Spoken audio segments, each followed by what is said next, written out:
Audio Jungle.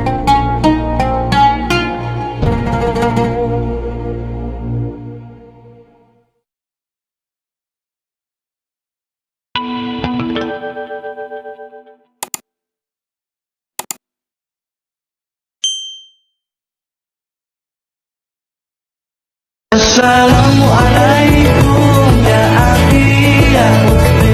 Assalamualaikum ya akhi ya ukhti.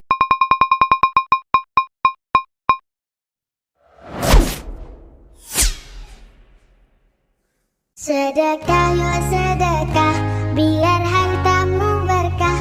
Allah Maha Pemurah, pasti akan ditambah.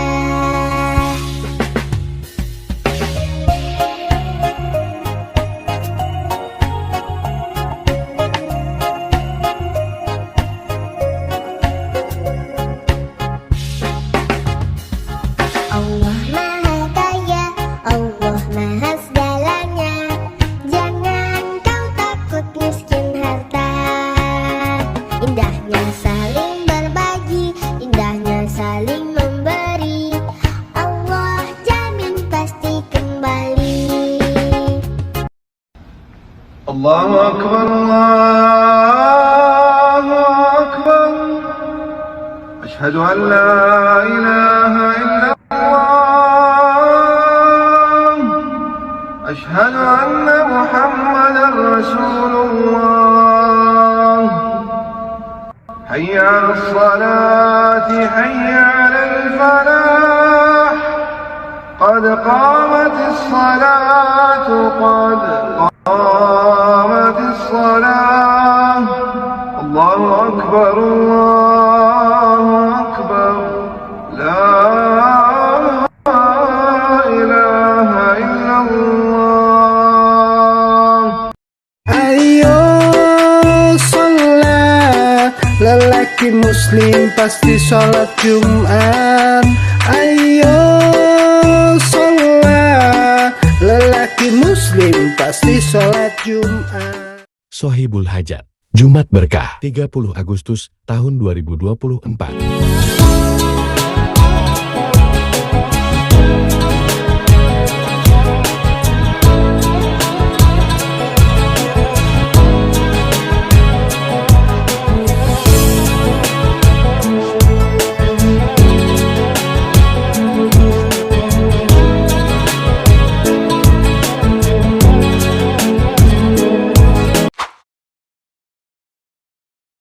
Rindu kami padamu ya Rasul. Rindu tiada terperi. Berabad jarak darimu ya Rasul. Serasa di kau di sini. Cinta ikhlasmu pada manusia bagai cahaya suarga. Dapatkah kami membalas cintamu secara bersahaja? Rindu kami padamu ya Rasul.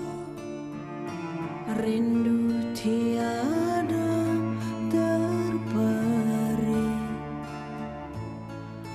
Berabad jarak darimu ya Rasul.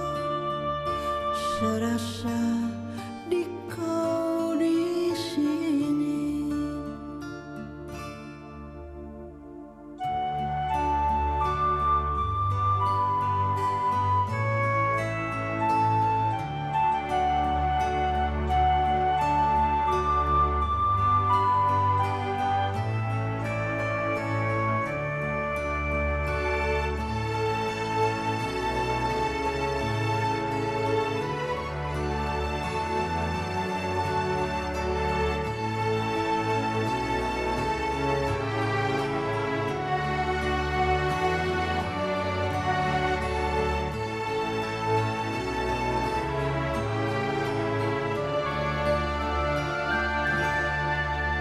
cinta ikhlasmu pada manusia bagai cahaya surga.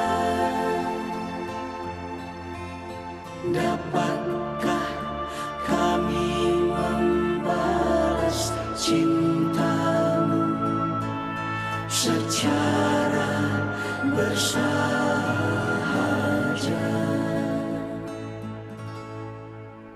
Rindu kami padamu ya Rasul, rindu tiada terperi. Berapa jarak darimu ya Rasul, serasa di kau di sini.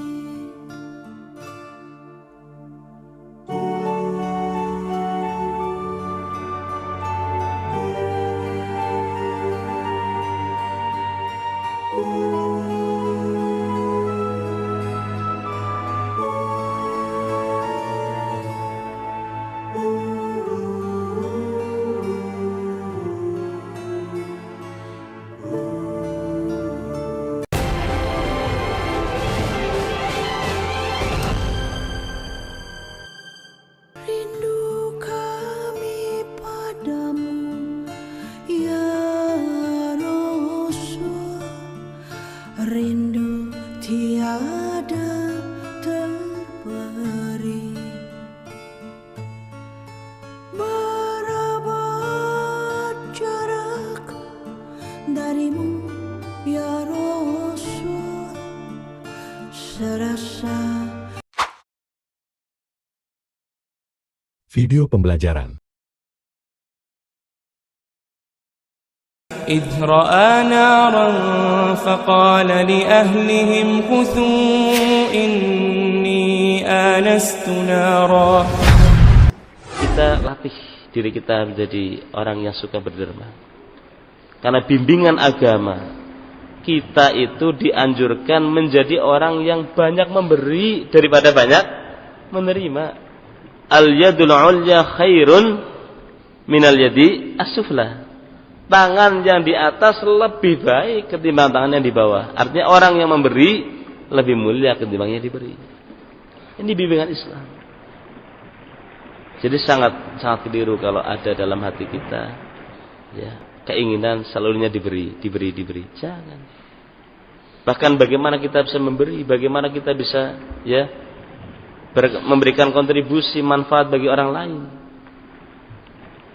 Tangannya di atas lebih baik daripada tangan yang di bawah.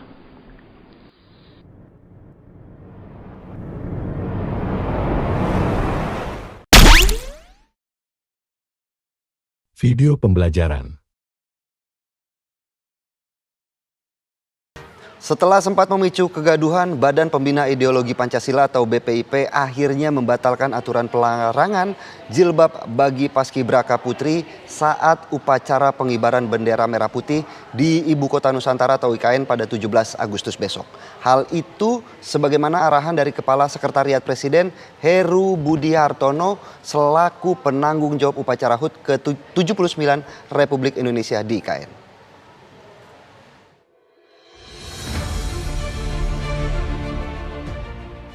Setelah menuai kritik tajam dari masyarakat, pemerintah akhirnya buka suara tentang kontroversi larangan penggunaan jilbab bagi paskibraka putri dalam upacara pengukuhan dan pengibaran bendera merah putih di Ibu Kota Nusantara atau IKN. Kepala Sekretariat Presiden Heru Budi Hartono mengaku tidak tahu bahwa ada 18 anggota paskibraka putri yang melepaskan jilbabnya saat pengukuhan di IKN pada 13 Agustus 2024 lalu. Ia pun menyatakan tidak menerima laporan apapun dari Badan Pembinaan Ideologi Pancasila atau BPIP mengenai aturan larangan berjilbab. Ia menegaskan, berdasarkan arahan dari Sekretariat Negara, bagi anggota paskibraka yang berjilbab tetap bisa mengenakan jilbabnya saat bertugas dalam upacara pengibaran bendera merah putih di IKN pada 17 Agustus mendatang. Kalau saat pengukuhan saya nggak tahu. Jadi kan pada masuk ke istana mereka sudah seperti itu. Tapi perintah kami adalah, ya, perintah kami meminta kepada seluruh adik-adik putri yang memang menggunakan jilbab untuk tetap menggunakan itu. Ada koordinasi dari BPIP nggak sih Pak terkait dengan pelepasan? Kalau saya tidak dilaporkan kan tidak tahu. Prosesnya kan dari kabupaten kota, provinsi, tingkat pusat atau tingkat nasional langsung masuk ke pelatihan Cibubur kan. Begitu masuk ke istana Kemah IKN, saya kan tidak pernah ketemu sama adik-adik itu. Kalau itu pun ada, mungkin saya tahu, mungkin ngambil kebijakan bahwa tetap sebagaimana yang digunakan dari dia seleksi. BPIP akhirnya menyampaikan permohonan maaf atas keputusan sebelumnya mengenai pelarangan jilbab pada Paskibraka Putri. BPIP kini memperbolehkan Paskibraka mengenakan jilbab saat bertugas di upacara pengibaran bendera merah putih di IKN sebagaimana arahan Kepala Sekretariat Presiden selaku penanggung jawab pelaksana HUT ke-79 Republik Indonesia. Dari Jakarta, tim TV One mengabarkan.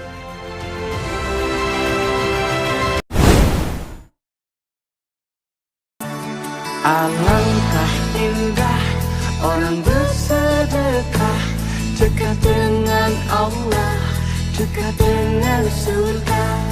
Takkan berkurang harta yang sedekah, akan bertambah, akan bertambah. Allah Maha Kaya yang Maha Pemurah, yang akan mengganti dan membalasnya. Allah Maha Kuasa yang Maha Perkasa, semoga akan membalas surga. Oh, indahnya saling berbagi, saling memberi karena Allah. Oh, indahnya saling menjaga, saling mengasihi karena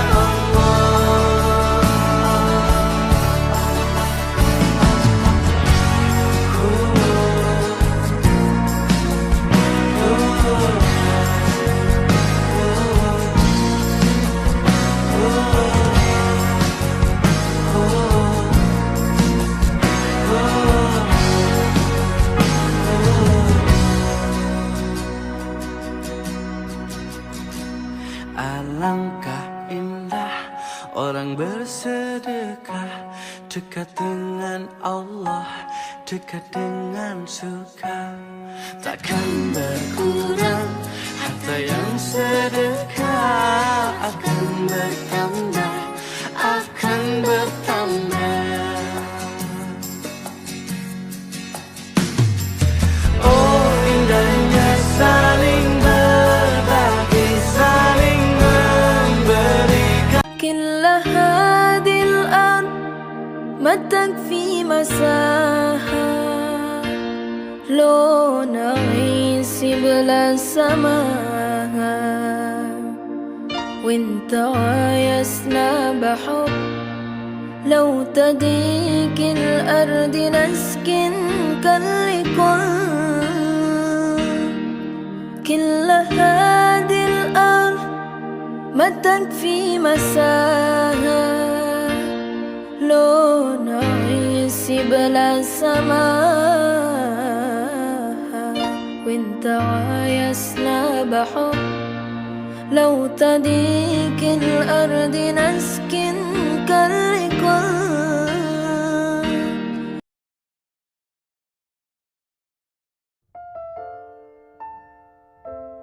Kita dibuat orang marah misalnya. Tindakan orang membuat kita marah itu kuasanya dia. Tapi kita jadi marah atau tidak itu dalam kuasa kita sebenarnya. Oh iya. Jadi kita tidak bisa mengontrol orang, tapi kita bisa mengontrol respon kita terhadap orang itu. Terhadap orang itu. Nah, ini prinsip Stoik juga. Makanya Ada quotes yang terkenal sekali itu, kalau kita tidak mengizinkan rasa sakit itu hadir, ya kita tidak akan terasa sakit. Atau ini Pak Faiz ya, kamu hanya memiliki 2 tangan untuk menutup telingamu dari omongan buruk orang lain, ketimbang menutup mulutnya ribuan atau jutaan orang yang ngomongin buruk kamu. Jadi kita punya kuasa atas respon dari tindakan orang pada diri kita. Nggak bisa ngurus orang itu harus begini, harus begitu. Tapi kita bisa ngatur, kontrol respon. Orang ikhlas itu pasti dalam dirinya ada 5 karakter itu. Zuhud, warok, syukur, sabar, dan tawakal. Kalau laki-laki sedang jatuh cinta, maka perempuan itu hanya milik dia. Tidak boleh dimiliki orang lain. Kalau ada orang lain kok ikut menikmati kecantikannya, memuji kelembutannya, kemudian mengomentari indah suaranya, laki-laki tidak terlalu suka yang seperti ini. Pokoknya kekasihnya, perempuannya itu ya hanya untuk dia. Dan kata Hamkai, laki-laki itu makanya mudah timbul cemburu. Kalau perempuan yang dicintainya punya relasi, punya koneksi, dipuji orang, pokoknya perempuan ini harus miliknya dia saja. Tidak boleh orang lain ikut-ikutan dalam hal apapun. Nah, itu cirinya laki-laki. Ini buat kita itu sering tidak menikmati hidup. Orang itu kalau mengejar kesuksesan ya, mencari keberhasilan ya, segera ingin hidupnya naik derajatnya ya. Tapi yang sering orang lupa itu menikmati step demi step, tahap-tahap dalam hidupnya ini. Ini yang kemudian ya bahasanya tadi ingin cepat. Padahal proses itu kan juga perlu kita nikmati. Itu antara lain efeknya. Tapi ya memang generasi hari ini mungkin sejak lahir sudah terkondisikan begitu. Beda zaman saya, mungkin termasuk era Habib ya. Zaman kecil itu kan masih banyak hal yang membuat kita ritmenya tidak secepat hari ini. Saya ngalamin era tidak ada listrik, kemudian ada listrik. Ada internet, kemudian ada internet. Keistimewaan kalau orang mampu bersyukur apa? Asyukru qayyidun lil maujud. Syukur itu akan menjadi pengikat dari nikmat-nikmat yang sudah panjenengan miliki. Wa sayyidun lil mafqud, dan dapat memburu atau menarik nikmat-nikmat yang belum ada pada diri panjenengan. Iling-ilingan dalil niki lho, al kayyisu mandana nafsahu wa amila lima ba'dal maut. Wong sing cerdas adalah orang yang menundukkan nafsunya. Artosipun orang yang tidak mengikuti hawa nafsunya, dan dia beramal untuk kepentingan sesudah meninggal. Karena berjalan sambil menelepon, wanita ini menginjak dagangan sayuran milik ibu tua ini yang sedang berjualan di tepi jalan.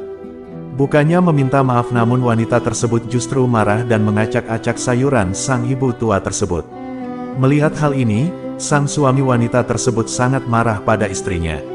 Ia merasa malu mempunyai istri seperti ini, ia pun memberi tamparan pada istrinya.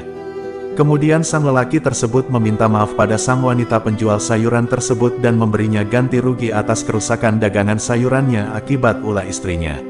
Lelaki tersebut berpikir, bukankah derajat manusia di mata Tuhan bukan karena status sosialnya, melainkan karena perbuatan baik dan adabnya. Dan kali ini istrinya sungguh tidak beradab terhadap sesama.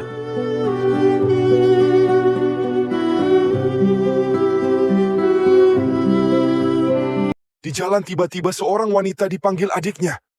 Kurang ajar sekali, dia mendorong ibunya ke kakaknya. Ternyata dia tidak ingin merawat ibunya dan mengantar kepada kakaknya. Sambil mengomel, suaminya melemparkan tas ibunya ke jalan. Sungguh tidak sopan kedua badut ini. Kakaknya sudah bijak, tidak mau meladeni dia dan membawa ibunya pulang. Wanita ini dan ibunya masih segan sama suaminya. Ternyata menantu ibu ini sangat ramah dan welcome terhadap mertuanya. Istrinya minta maaf karena tidak minta izin membawa ibunya. Suaminya mengatakan tidak ada masalah. Dia dengan rendah hati mengatakan sudah menjadi tanggung jawab mereka merawat orang tua.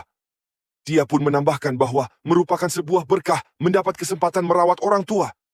Istrinya sangat terharu dan bahagia melihat suaminya yang bijaksana. Menantu ini bahkan dengan sangat ramah memapah mertuanya masuk ke dalam rumah. Benar-benar, menantu idaman seperti ini sulit ditemukan di bumi yang akhlak manusianya sudah mulai rusak. Berkenaan dengan sedekah, Masya Allah, sedekah itu boleh terang-terangan, boleh sembunyi-sembunyi. Sedekah terang-terangan untuk apa? Sedekah terang-terangan fungsinya adalah untuk menginspirasi orang lain dalam berbuat kebaikan. Barangkali ketika ada orang yang melihat tayangan tentang sedekah, tergerak hatinya untuk bersedekah. Tapi sedekah sembunyi-sembunyi juga luar biasa dan sangat diutamakan. Sedekah sembunyi-sembunyi itu menjaga keikhlasan diri kita. Kalau sedekah terang-terangan boleh, sedekah sembunyi-sembunyi harus lebih banyak dibanding dengan sedekah terang-terangan. Kenapa tadi? Sedekah sembunyi-sembunyi itu menjaga keikhlasan kita kepada Allah SWT. Contoh kasusnya misalnya, sedekah terang-terangannya 1 juta, sedekah sembunyi-sembunyi bisa jadi 100 juta. Masya Allah. Jadi untuk orang yang bersedekah, silahkan sedekah terang-terangan. Itu semua tergantung dari niat kita masing-masing. Innamal a'malu binniyah, bahwa sesungguhnya setiap amal itu tergantung dari niatnya, teman-teman sekalian. Contoh akhlak terpuji yang diberikan oleh Allah kepada orang-orang bertakwa itu selalu bersedekah di waktu lapang dan sempit. Kalau hati kita tidak bahagia, ibu coba sedekah. Bahagiakan orang lain, berbagi. Contoh kita makan enak sendirian, makannya melangak-melongo gitu, lihat-lihat. Itu kan Bu. Tapi kalau makan bareng-bareng sama temen, enak ya, iya, enak gitu kan. Kita bisa cuma, makasih ya teh, ditraktir, iya makasih sama-sama gitu kan Bu. Kita ketika mentraktir gak usah bilang sedekah, Allah sudah catat tuh Bu. Kita ngebahas yuk biasa sedekah, ya Allah Bu, itu baksonya nyangkut Bu di sini. Enggak usah bilang sedekah, Allah sudah mencatatnya sebagai pahala sedekah. Video dakwah. Ada 9 manfaat paling tidak saudaraku seiman yang bisa kita dapatkan dari sedekah. Yang pertama, sedekah itu akan mensucikan jiwa, akan membuat jiwa ini jadi bersih, jadi baik. Kalau hati keras, banyak malas berbuat ibadah dan malah terbuka pintu maksiat, maka sedekah salah satu pintu utama untuk mensucikan jiwa. Sebagaimana Allah sebutkan dalam surah At-Taubah ayat 103. A'udzu billahi minasyaitonir rajim. Khudh min amwalihim shadaqatan tutahhiruhum wa tuzakkihim biha wa shalli 'alaihim. Inna salataka sakanul lahum wallahu samii'un 'alim.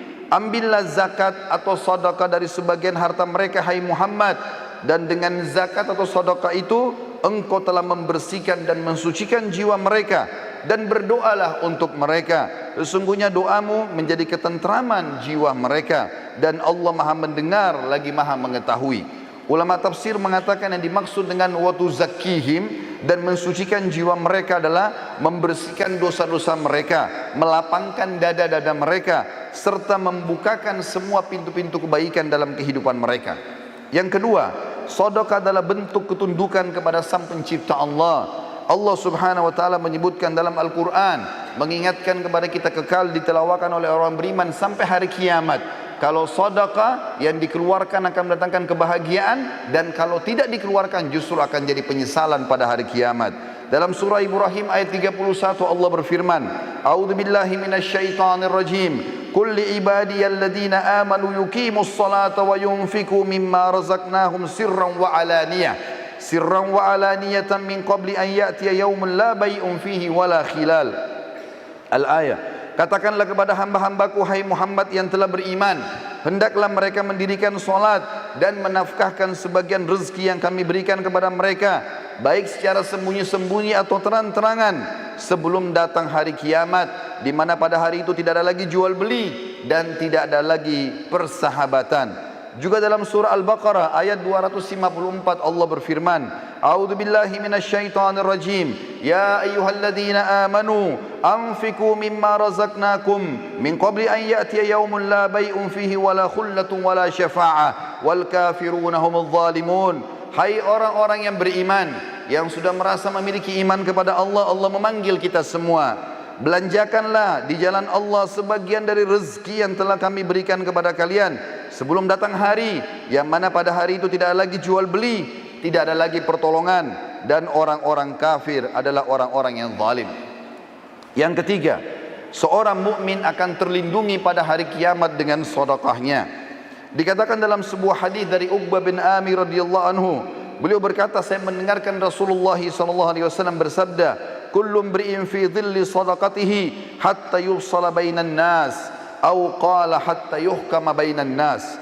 Dan hadis ini disebutkan Ibnu Khuzaimah dan dikatakan sanadnya sahih berdasarkan syarat Muslim.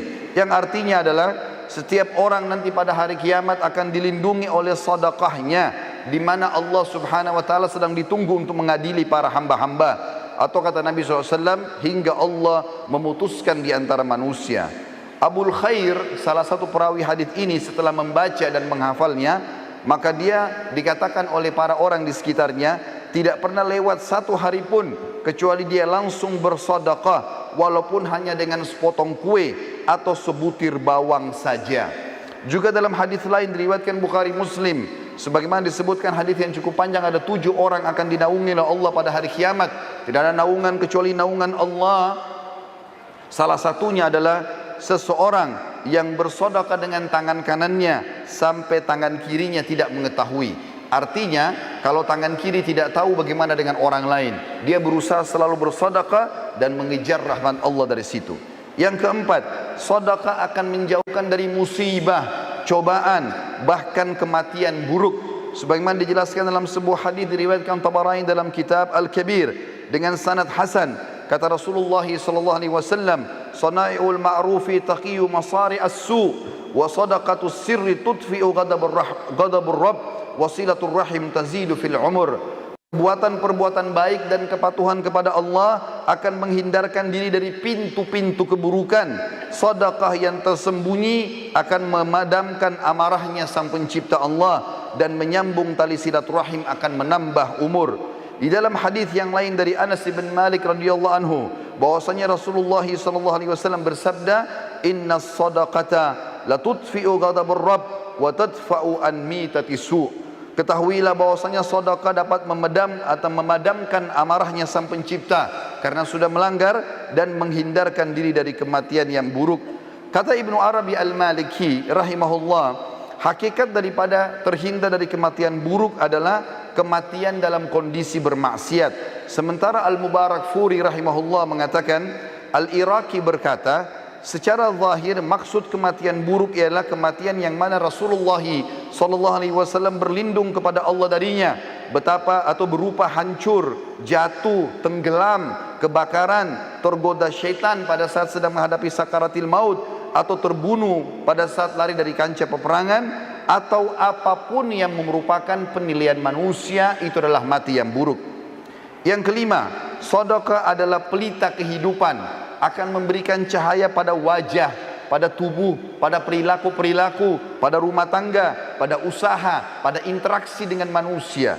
Sebagaimana disebutkan dalam hadis yang sahih diriwayatkan Imam Muslim, kata Nabi SAW, "At-tuhuru syatrul iman, walhamdulillahi tamla'ul mizan, wa subhanallahi walhamdulillahi tamla'ani, au tamla'u ma bainas samawati wal ard, was-salatu nur, was-sadaqatu burhan, was-sabru dhiya, wal Qur'anu hujjatun laka au alaik, kullu nasi yaghdu fabayi'u nafsahu famu'tikuha au mubikuha." Bersuci itu adalah bagian daripada keimanan.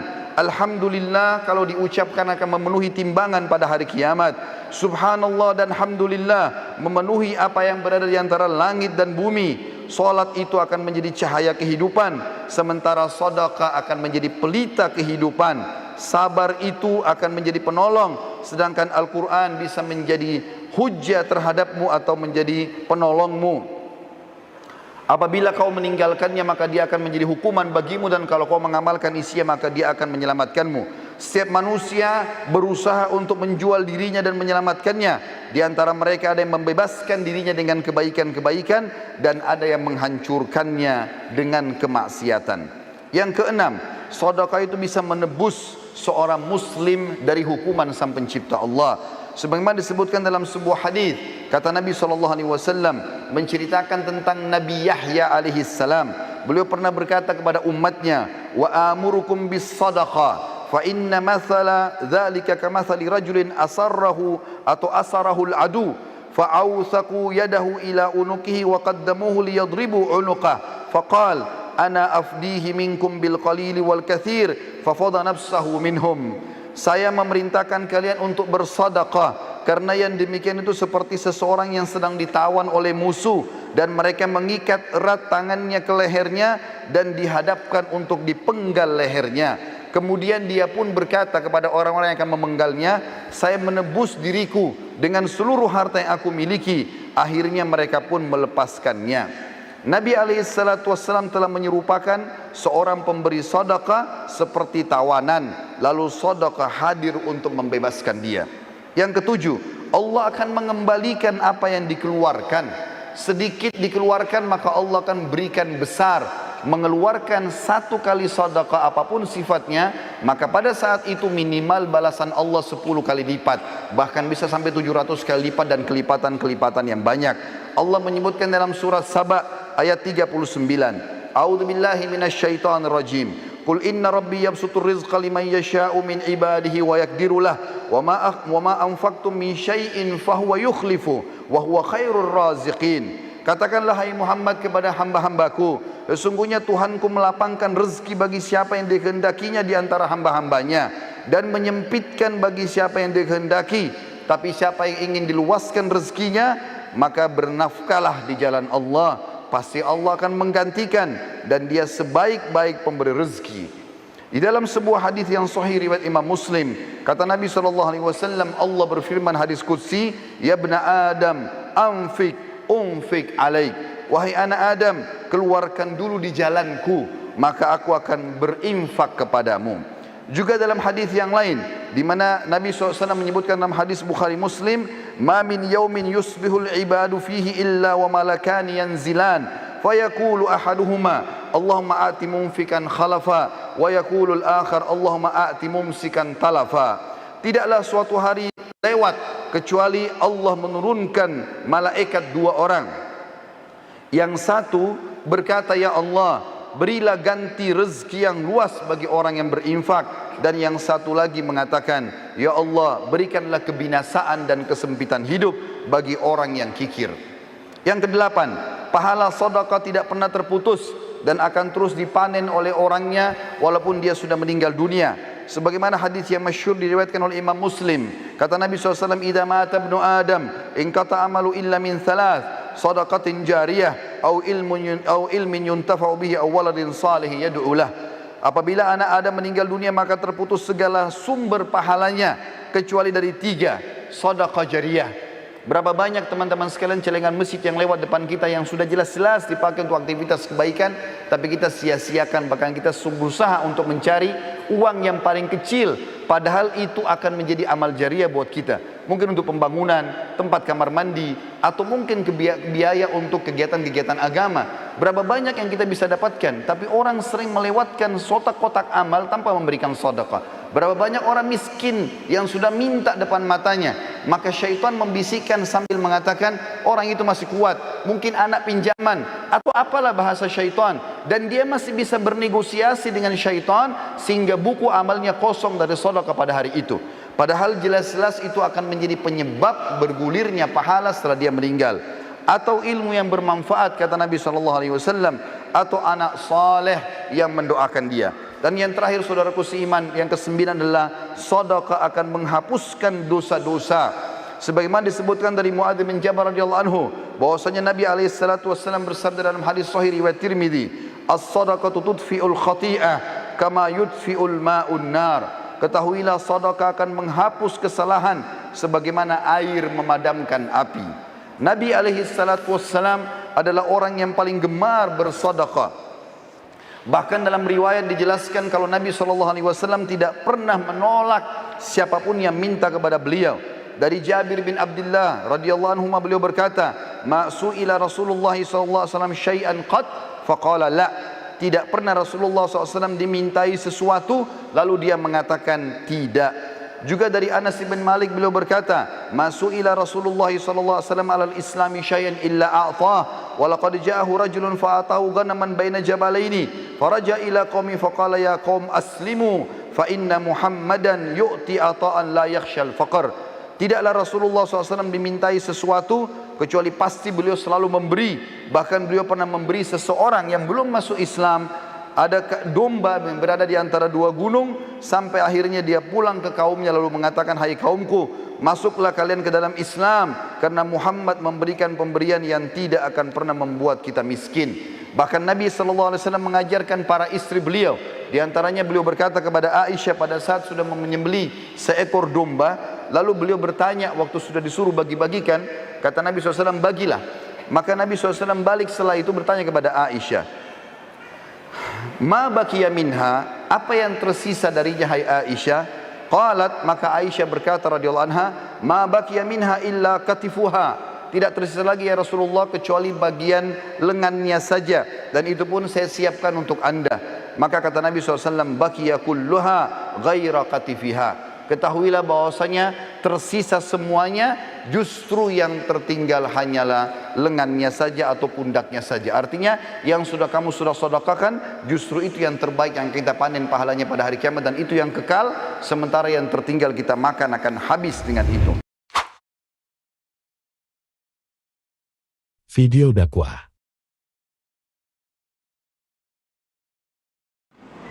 Di hati kita jangan pernah ada dunia. Ya, jadi kalau kencelengan sekarang lagi lewat, jangan yang paling rendah nilainya yang Anda masukin. Paling gede sekalian. Termasuk banyak orang yang lupa, banyak orang yang belum tahu. Salah satu yang saya sangat suka adalah ngasih makan atau traktir makan orang. Makanan kalau kita makan, ya, ini kan poin kedua nih, sedekah. Makanan yang kita makan dulu sekalian akan masuk ke badan kita, dan sebagian akan menjadi daging, otot, darah, kan gitu. Sebagian dikeluarkan jadi kotoran. Jadi ketika Anda memberikan makan ke seseorang, ya, maka makanan tadi akan menjadi bagian dari badannya. Pasca atau saat setelah Anda ngasih makan tadi ke dia, maka itu akan jadi argonya Anda dalam badannya dia. Paham maksudnya ya? Jadi maksudnya semua amal dia yang dia kerjakan, amal baiknya, pasca dia makan makanan tadi, Anda kecipratan pahalanya. Maka jangan pernah mau ditraktir. Apalagi Anda mentraktir orang soleh, jangan pernah mau. Anda yang bayarin, sebab rugi kalau enggak. Artinya pasca dia makan tadi, dan makan itu menjadi bagian dari tubuhnya, maka Anda dapat pahala loh. Kita dapat pahala dari aktivitas amal dia, insya Allah. Seperti itu, amal jari yang luar biasa. Maka ada salah satu syekh itu, saya pernah baca itu, dengar suatu kajian itu, dia di Saudi itu dia masih makan tiap hari seumur hidupnya, 600 orang di siang, 600 orang di malam hari, paket makanan tiap hari kayak begitu. Ya luar biasa sedekah ya. Maka kalau untuk Allah kasih yang terbaik, termasuk juga ketika Anda umroh atau haji, ya, itu kan sedekah kita sama Allah. Kalau lagi haji atau umroh Anda punya dana cukup, jangan pilih haji atau umroh yang murah. Kalau bisa nanti pesawatnya sekalian bisnis, toh itu kan sedekah kita untuk Allah, pasti diganti. Jangan khawatir. Ya. Jangan pelit sama Allah. Ya, jangan pelit sama Allah. Orang baik itu adalah orang yang ketika dia diminta dia ngasih, itu orang baik. Tapi orang yang karim, orang yang karam, ya orang yang mulia, itu orang yang tidak minta orang, dia kasih. Ada teman kita datang ke rumah kita, ya, cuman berkunjung doang, pulangnya kita sanguin buah-buahan misalkan, itu karim, orang yang karam, mulia, dermawan, ya, seperti itu. Ya Rabbi antal murtaja wa ilaika abduka qad laja. Ya Rabbi antal murtaja wa ilaika abduka qad laja. Warham